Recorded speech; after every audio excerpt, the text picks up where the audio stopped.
How to return Lazada items in Malaysia. Hello everyone. In this video, I will show you how to return Lazada items in Malaysia. First, open your Lazada application on your mobile device. Then, tap on Account from the bottom right corner. Now, tap on View All My Orders. Here, you will find your orders, which you can easily return. Simply select the item you want to return and proceed with the return process. Alternatively, you can go back to the account and tap on the settings icon in the top right corner. Here, tap on Help. On this page, you will find all the instructions to return your item. Simply select the reason for the return.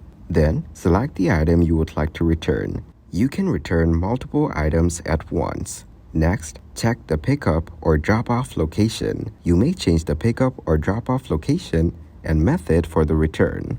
Once everything is confirmed, tap on Submit. Thank you guys for watching this video. Hope you got some value. Make sure to like the video and subscribe to the channel to get notified of new videos.